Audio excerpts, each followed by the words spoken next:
So ang atong gospel reading mo pahinumdum nato sa pagbantay, pagtukaw. Labi na moabot yun ang kamatayon. Unya mauning panahon nga hukman ang kadausan nato. Magsiga gyud unta ang atong pagtuo. Sama sa gospel reading nga dunay kasal sa ilang kultura, kung dunay kasal, dunay bridesmaids. O gini mga bridesmaids mo'y mag-atang dito sa para sa kumbira. Mag-atang sa gawas ay magdag mga suga, lampara, kay ang ilang celebration kanito moabot usay gabi o tungang gabi. Unya sa dili pa magsugod ang kumbira, isuroy, ibandilyo ang bridegroom, isuroy sa tibok lungsod, sa tibok syudad nila. Nana ang kaslunon, na ang bridegroom, mangit mananaaw mataw, mamakpak sila kay ilan ng kultura. Ang mga bridesmaids magpaabot sa gospel reading, nadugay mag-abot ang bridegroom. Niabot tungang gabi, nakatug ang mga bridesmaids, unya nakadungog sila sa singgit ni ana ang bridegroom. Nang mata sila ang ilang suga, ang lampara, niaop naman ang siga sa napo kadanghag nga mga bridesmaids. Wa sila magdag extra oil, wa sila magdag sudlanan aron tubilan nilang ilampara kung mahurot na ang oil. Ang wise nga mga virgins nagda sila extra oil, tubil din sila. Nangayo tong niaop na hapit, wa sila tagai. Pamalit mo dito, panglakaw mo. Kay kining amo nga extra oil, amo pa ni magamit kay mabuntagan ta og celebrate dinhi, nya mo paong ang among suga pagkangit-ngit. Wa gud sila electricity kaniadto. Panahon sa bangkite, ang bridesmaids mo'y maghatag og kahayag. Ug mao ni ang challenge sa Ginoo para nato. Nga kita unta magsiga ang kahayag sa atong pagtuo until the end.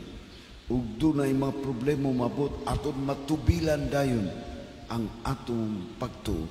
Di ni unta mo out hangtod unta sa katapusan nga oras sa atong kinabuhi. Mao na nga ang atong kanunay pag-ampo for more conversions atong padayon. Ang atong aurora sugod karon hangtod sa pizza 21 Pistas bilin sa Ligra atong padayonon. We pray, we offer voluntary sacrifices for more conversions, deeper conversions sa atong mga pamilya o sa mga pamilya sa atong parokya. Nga hangtod karon daghan pa ang wa kakitas kahayag na out ang pagtuo sa dagan naton mga kaigsunan. Kagahapon giapil sa atong pag-ampo ang usa nato kaigsuon nga nag-mild stroke, batan-on pa, mga 30 plus pero edad ani niya. Pero nakanindot ang iyang mama, muapil og simba aurora kada adlaw. Sud na sa pila ka tuig, duha tulog.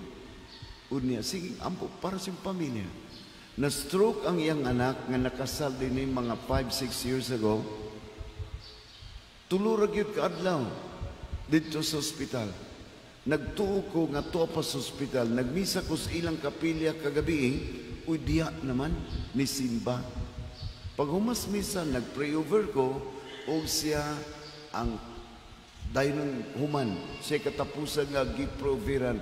Ang iyang tuo nga kamot mo'y hinay, di kay kalihok. Pero makalakaw na siya. Pero naapa ang kaluyag gamay, kay na-affected ang iyang right side sa ilawas. Pray over ko, unya, akong gipasaka ang kamot. Iyang gitabangan sa iyang wala. Itabangan niya, aron musaka. Nagigunitan ako iyang kamot, nag-pray over ko. Katulong balik-balik na ko. Isaka, hinay yung kayo. Lumoy ang iyang to. O sa katapusan, ikatulo siguro ako itong pasaka. Bipakpak.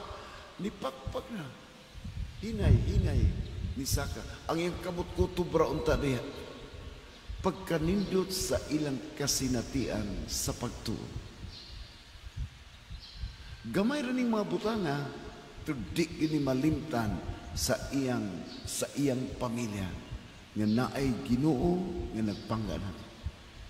Panahon sa kalisdanan, ang pagtuo magpabiling magsiga. Di unta mo ahop ang pagtuo, kay kining pagtuuha maui atong kaluwasan. Sama sa testimony kaganina, naglisod na ginhawa ang COVID-19 patient dito sa ospital. Nanghangip tabang, from a distance, ang pari nag-ampo. Over the phone, telepono lang, cellphone lang. Pero ang pagtuo, mulukso man, gikas kumbinto, padong sa ospital. Pagkaninot, kung magsigang pagtuo, way problema nga makapalusno nato. Ato ni kanunay hinumduman, our faith nga gisimbuluhan og siga sa lampara. Ang atong pagtuo mo'y magpabiling magsiga, and our faith will always be our salvation.